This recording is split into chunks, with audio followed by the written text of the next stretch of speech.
Morning, everybody, and welcome to ESO Daily. I'm your host, Mr. Craven. All right, guys, I'm running a little late today. I had a little late night PvP last night. Kind of set me back a little bit on whatever.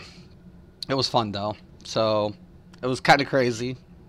But in today's episode, we're going to be going over the Nightblade Healer. Now, I'm on PTS, and it's kind of important why I'm on PTS here. So I can craft gear, kind of go over some things, and just make it a lot easier. But the first thing I want to go over is race. Okay, now ideally, a lot of times people like to go with either Argonian or Breton for healers, and that's a good option. Those are really great options for Nightblade Healer. Morning, Robert. Those are awesome options for Nightblade healing. So you can go Argonian. You can go Breton, or you can even do Dunmer. I like the Dunmer, personally, because I can go with the Vampirism and then reduce the fire damage from the passives. So those are really three strong races. If you even wanted to go High Elf, you could. But, you know, in my opinion, Breton, Argonian, or Dunmer are probably the three best selections for Nightblade healing. Now, with that being said, you just got to keep in mind what we're going to go over with passives. Now, this is kind of important. Why I'm going to dive into this section first.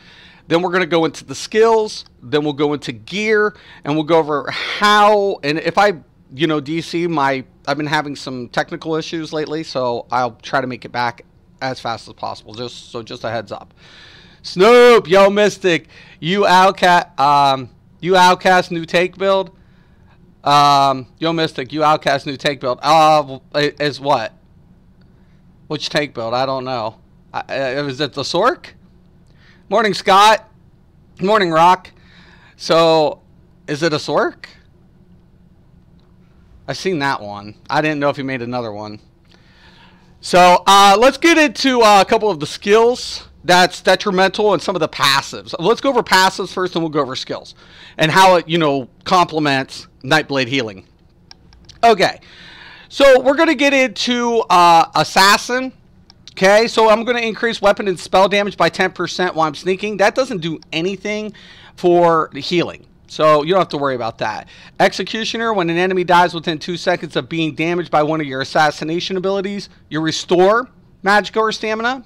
It's good for PvP and some PvE applications, but once again, healing's not really going to boon from that too much.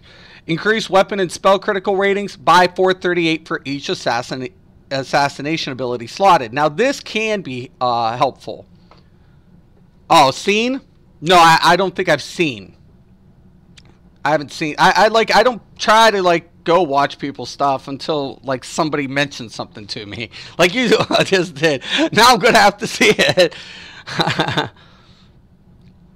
Eben and Alkosh, yeah, whatever. I'm surprised. Hemorrhage. Now this can be useful, but when we take a look inside the skills, right? There's not a lot of skills in Assassination that really is a boon to the Nightblade Healer. Except the Grim Focus. You could use Grim Focus, but you're going to get Minor Berserk anyways. Another one I like to use sometimes, if depending on circumstances, could be Mark Target, but most of the time you get that anyways from the Major Fracture from the tank. So none of these abilities really justify anything except maybe a finisher, but I keep the healing. So even though you could, now this is why I'm saying you could increase the critical by slotting an ability, a lot of the times it's not benefiting you. Some of the passives that is required in far as assassination. But this one right here benefits any ability because it's an innate passive that's just applied without specification. So what I'm doing is, well, it is specification. Sorry about that. Increase your critical damage done by 10% with an assassination ability slotted. Okay, so the top part is specific. But here's the deal. Dealing critical damage grants you and your group, guess what? Minor Savagery, increasing what? Weapon critical rating by 657 for 20 seconds. That's the big plus. So literally, when you deal critical damage, you're buffing your party with what? Minor Savagery, increasing weapon critical. That's about 3% increase without affecting base. Like I said, the one thing about increasing your critical, you have to pull from one of these abilities. And for Nightblade Healing, it's tough. So the only one I would ever recommend is probably the Grim Focus. Probably. Just because when you're doing light and heavy attacks, you can also deal damage. That's the only one I would recommend for Nightblade Healers. Anything else or the Finisher. These are probably the only two I would recommend. Any of the other three or the Finish or the Ultimate is kind of wasteful on a Nightblade Healer. So I'm just going to keep that in mind. But these passives are very, very important. The last two can apply to the Nightblade Healing. Why? Because Nightblade Healers are what? Like hybrid type damage healer builds. DK tank build, Outcast posted. It's an off tank for solo and normal dungeons. Oh, got you. Hey, morning, Helly. If you want to learn Nightblade Healing, this is the place to be. Mystic's main is Nightblade. That's right. Every day I live and breathe this class. So sometimes I'll switch out abilities based on the passives and what my group needs. But Assassination is kind of, you know, a hard area for Nightblade Healers. But guess what? They can still capitalize and still offer quite a bit of resources based on that passive for your group. Shadow. Now this is a big one, right? So we're going to get into this.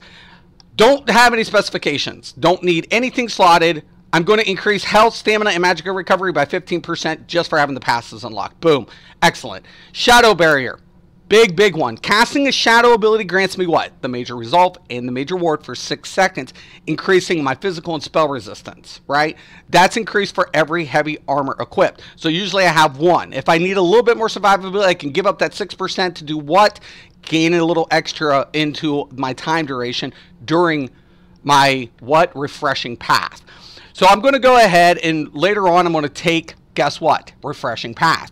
Refreshing Path is a hot for the healer. It is kind of a narrow, but when you target it, it does what? It's going to heal. So when I take Path of Darkness and I get this option, I'm going to take Refreshing Path. Path also heals you and your allies and does what? Activate the Shadow Barrier passive for the Nightblade. Doing what? Giving them major ward, giving them those major buffs. What? To increase their physical and spell resistance.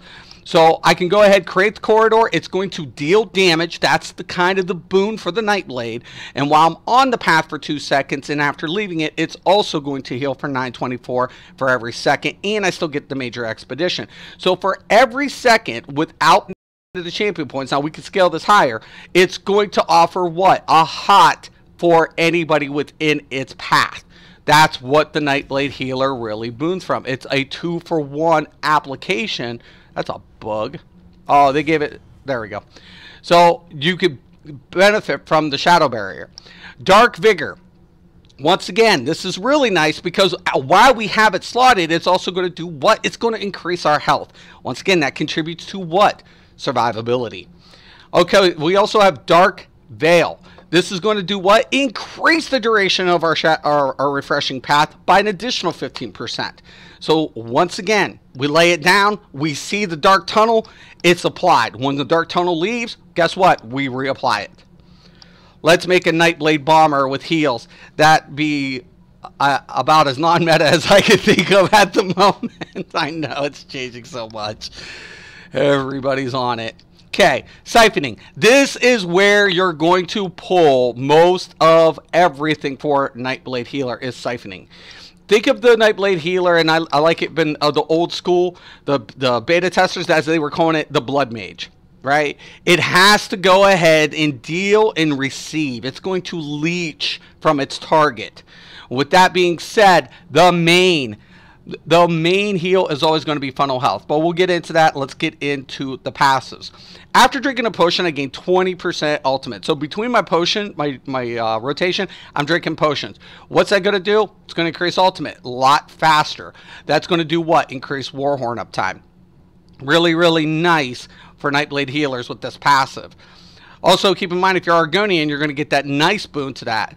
Hey, morning, Scott. So we get that. I love all Nightblades, and I'm here to learn. Oh, definitely, Scott. Sorry about that. I didn't get to see that.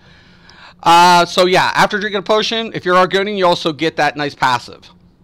Magical Flood, increase what? Max Magical by 8% while a siphoning ability is slotted. I don't have to have every siphoning ability. It's not per, it's any. So if I'm going to make sure, guess what? One is on each bar at all times.